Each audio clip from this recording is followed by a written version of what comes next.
In an increasingly competitive world where the guys down the road are selling something very similar to what we are, the key differentiator is not so much what we sell, but how we sell it. It comes down to the relationship that we develop with our clients.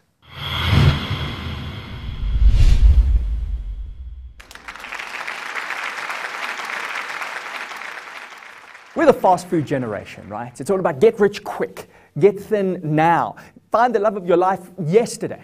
But when I look around me at success, well, what do you see? I see patience. I see that it takes time. And this idea that things happen like that, the click of a finger, just do an affirmation or visualization and watch it emerge, just doesn't seem borne out by reality. I mean, particularly in sales, right? Research tells us that it takes on average 5 exposures to a new product or service before people will buy. 5 exposures. Why?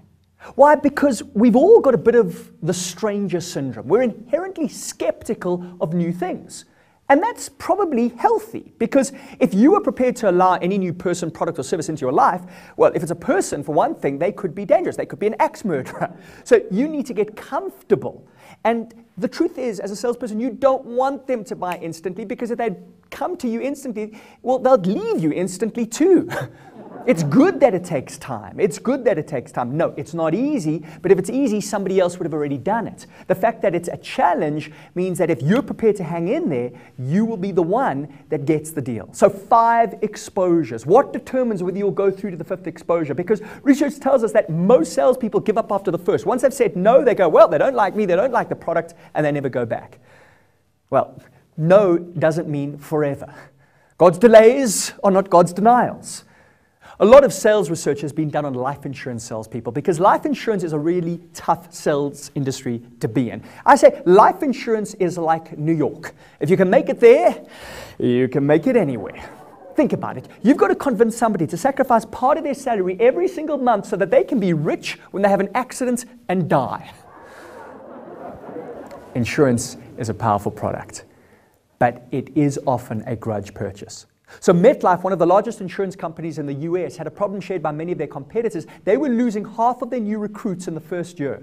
These guys were getting so much rejection that they were just giving up. They were wasting $75 million a year in hiring costs. Enter Dr. Martin Seligman, head of the American Psychological Association. Dr. Seligman hypothesizes the star insurance salespeople will be primarily optimists. What is an optimist? An optimist is somebody who expects the best. They're quick to turn problems into opportunities. Should the optimist fall out the window of a 40-story building, passing by the 20th, it said to himself, so far so good.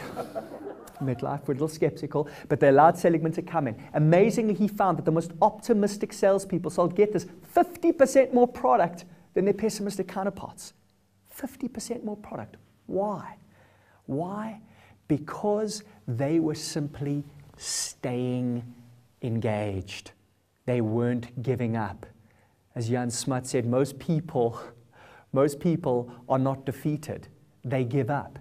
These guys simply weren't giving up. Why? Because they had a belief system that took the broad frame, as in, this is not forever. This is just a snapshot. This is just a stepping stone on my eventual path to success.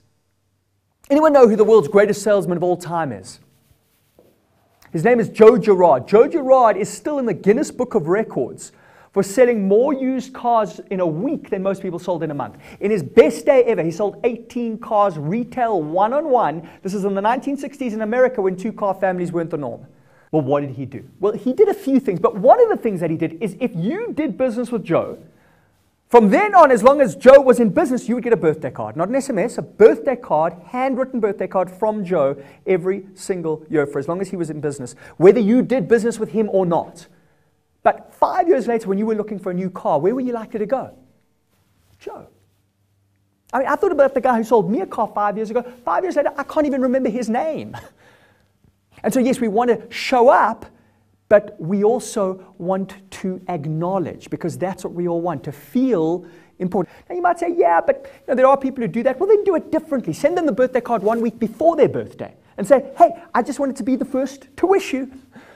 Or connect that birthday message to your product or service, but do it in a fun, original way that is going to stand out. Because if you look like everybody else, you're going to be forgotten like everybody else. You know, the word sell is an interesting one. I'm always intrigued by the origins of words because they tell us a lot more about what that word really means. The word sell comes from the Old English, selan. You know what selan meant? Selan meant to push something on someone that they really, really don't want. No, that's not what selan meant. But by the way that some people sell, you'd think that's what it did mean. In fact, the word selan meant to give. Great salespeople, entrepreneurs, business people are givers. They give value. They give great products. They give great service. They give of themselves. Yeah? And yes, they are rewarded. It's a reciprocal relationship.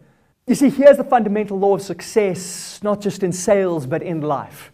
The best way to get is to give. The best way to get is to give.